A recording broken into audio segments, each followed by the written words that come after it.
প্রিয় দর্শক শ্রোতা মণ্ডলী, কাজল হোমিও ক্লিনিকে আপনাদের সকলকে স্বাগত জানাই। আমি ডক্টর কৃষ্ণেন্দু দাস আপনাদের কাছে একটা বিশেষ টপিক নিয়ে চলে এসেছি। টপিকটা খুবই ইম্পর্টেন্ট।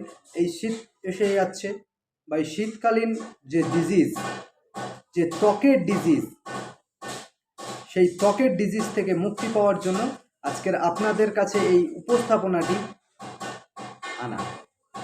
তো বন্ধুরা, শেষ পর্যন্ত দেখতে থাকুন, ভিডিওটি একটু স্কিপ করবেন না।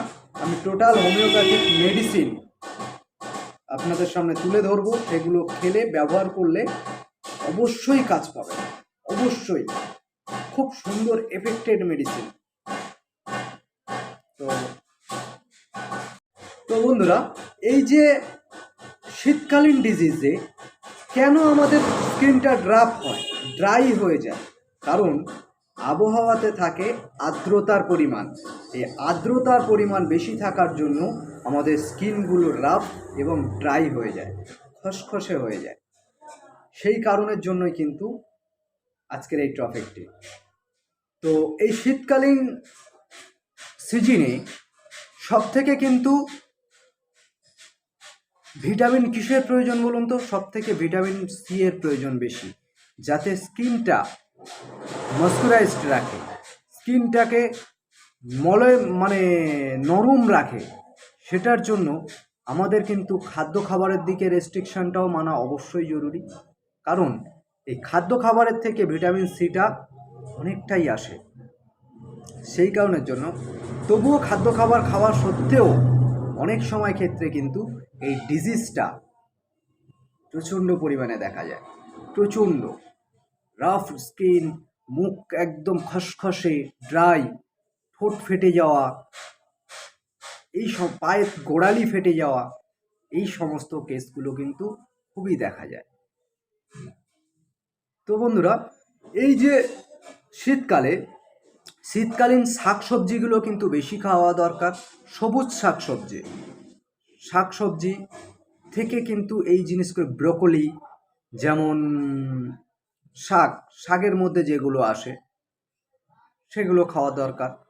শীতকালে কিন্তু প্রচুর পরিমাণে ভ্যারাইটিস সবজি পাওয়া যায়। গাজরটা বেশি খাওয়া দরকার। এই সমস্ত খাদ্য খাবারগুলো একটু ফ্রুটসের মধ্যে থেকে লেমনটা অর্থাৎ লেবুটাও বেশি করে খাওয়া প্রয়োজন। তাতে আমাদের ভিটামিন সিটাও চলে আসে এবং শরীরটাও হেলদি থাকে। এবং তার সাথে তবুও যদি তাতে মেনটেনেন্স না হয়, আমার এই হোমিওপ্যাথি ঔষধগুলো সেবনে অতি অবশ্যই মেনটেনেন্স আপনার হতেই হবে। তো সেই মিরাক্কেল মেডিসিন, সেই কার্যকরী পাওয়ারফুল মেডিসিন নিয়েই আজকের আলোচনা। আমাদের এই হোমিওপ্যাথিতে কিন্তু সমস্ত কিছুর ট্রিটমেন্ট, আমাদের ডক্টর হ্যানিম্যান স্যার সমস্ত কিছুই আমাদের কাছে দিয়ে গেছে। শুধু সেইগুলোকে ঠিকঠাক কজেস অনুযায়ী প্রয়োগ করলে অবশ্যই কাজ হবে, যত ক্রিটিক্যাল কেস হোক না কেন। তবে অপারেশনের দিকে যদি কেস চলে যায়, অনেক সময় ক্ষেত্রে না রিস্ক নেওয়াই অত্যন্ত জরুরি। যার জন্য আমাদের কিন্তু এই বিভিন্ন রিস্ক নেওয়ার জন্যই আজকের হোমিওপ্যাথির কিছু কিছু ক্ষেত্রে বদনামও হয়ে দাঁড়ায়। এগুলো ডক্টরদের এক্সপিরিয়েন্সের উপরে ডিপেন্ড করে, ডক্টরদের আত্মসাতের জন্যই কিন্তু এই আজকের হোমিওপ্যাথির কিছু কিছু বদনাম। কাজ হয় না অনেকের ক্ষেত্রে, কিন্তু হোমিওপ্যাথিতে অবশ্যই কার্যকরী মেডিসিন আছে, বিনা সাইড ইফেক্টে কার্যকরী মেডিসিন। লক্ষণ অনুযায়ী যদি ট্রিটমেন্ট করা যায়, কাজ কিন্তু অতি অবশ্যই হতেই হবে। তো এই যে শীতকালীন অধিবেশন, উইন্টার সিজন, প্রচণ্ড টেনশন, বডি অয়েল, প্রচণ্ড ময়শ্চারাইজড ক্রিম ব্যবহার করতে লাগে, কারণ না হলে স্কিন ড্রাই হয়ে যায়, স্কিন ফেটে যায়, রাফ হয়ে যায়, বাইরে বেরোতেও সমস্যা হয়।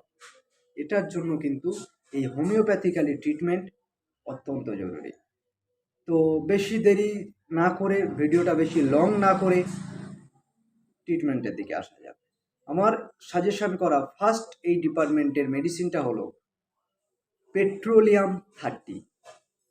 এই পেট্রোলিয়াম 30টা যদি আপনার দেখেন স্কিন রাফ হয়ে যাচ্ছে, ড্রাই হয়ে যাচ্ছে, ফেটে ফেটে যাচ্ছে সাপের খোলসের মতন, তখন কিন্তু এই পেট্রোলিয়াম 30টা খুব কার্যকরী মেডিসিন, খুব কার্যকরী। এই মেডিসিনটা 2 ফোঁটা করে দিনে 3 বার সকাল দুপুর রাত্রি খালি পেটে খেতে লাগবে। খেলে কিন্তু অত্যন্ত কার্যকরী এবং কাজ হবে। এবং আমার সাজেশন করা সেকেন্ড মেডিসিন, এই মেডিসিনটাও কিন্তু ভেরি ইম্পর্টেন্ট মেডিসিন। যখন দেখছেন গড়ালি ফেটে যাচ্ছে, দেখছেন ঠোঁট ফেটে যাচ্ছে, তার দিক থেকে এবং স্কিন ফেটে যাওয়া ভাব হয়ে যাচ্ছে, তার দিক থেকেও কিন্তু খুব কার্যকরী মেডিসিন। এই মেডিসিনটা হলো সালফার 30।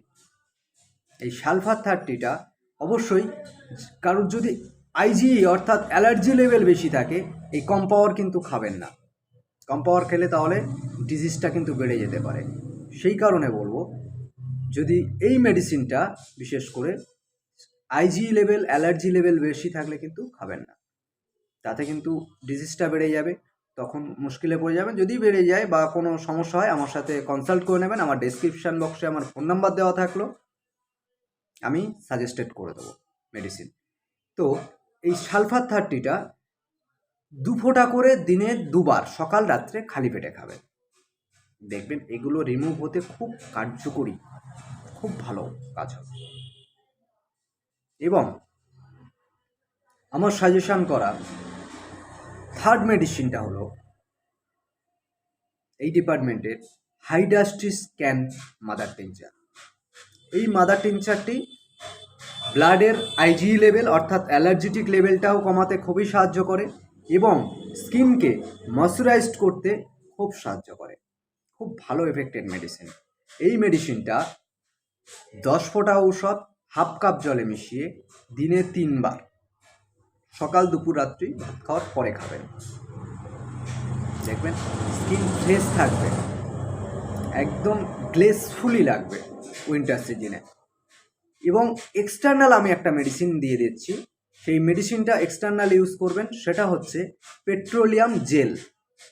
এই পেট্রোলিয়াম জেলটা যে জায়গায় এইরকম রাফ দেখবেন সেই জায়গায় হাতে নিয়ে সেই জায়গা ব্যবহার করুন। মুখেও ব্যবহার করতে পারেন, বডি হোল বডিতে ব্যবহার করতে পারেন। এই পেট্রোলিয়াম জেলটা এক্সটার্নাল ইউজ করবেন রাত্রেবেলা, এবং দুপুরবেলাতেও কোনো ব্যবহার করলেও কোনো অসুবিধা নেই। দেখবেন স্কিন ফ্রেশ থাকবে এবং গ্লেসফুলি উজ্জ্বলতর লাগবে। তো বন্ধুরা, এই টপিকটি আজকের এই পর্যন্ত। যদি ভিডিওটা একটু উপকারে লেগে থাকে তাহলে প্লিজ ভিডিওটাতে একটা লাইক করবেন। তাহলে লাইক করলে কি হয়, আমাদেরও ভিডিও তৈরি করতে, আপনাদের এই রকম গুরুত্বপূর্ণ মেডিসিন সম্বন্ধে আলোচনা করতে আমারও উৎসাহ বাড়বে। এবং এই রকম কোনো কন্ডিশন কারোর থেকে থাকলে তাকে প্লিজ ভিডিওটাকে শেয়ার করবেন, তারও যেন এই ভিডিওটা থেকে উপকার পায়। এই রকম স্বাস্থ্যমূলক ভিডিও, এই রকম ডিজিজের ট্রিটমেন্ট বিনা পয়সায় পেতে গেলে চ্যানেলটিকে অবশ্যই সাবস্ক্রাইব করবেন এবং পাশে থাকা বেল আইকনটি প্রেস করতে একদম ভুলবেন না কিন্তু। তা না হলে আমার নতুন ভিডিও আপলোড করলে সেটার নোটিফিকেশান পাবেন না, ভিডিওটি মিস্টেক করে যাবেন। তো সবাই ভালো থাকবেন, সুস্থ থাকবেন, সকলকে সুস্থ রাখবেন। নমস্কার।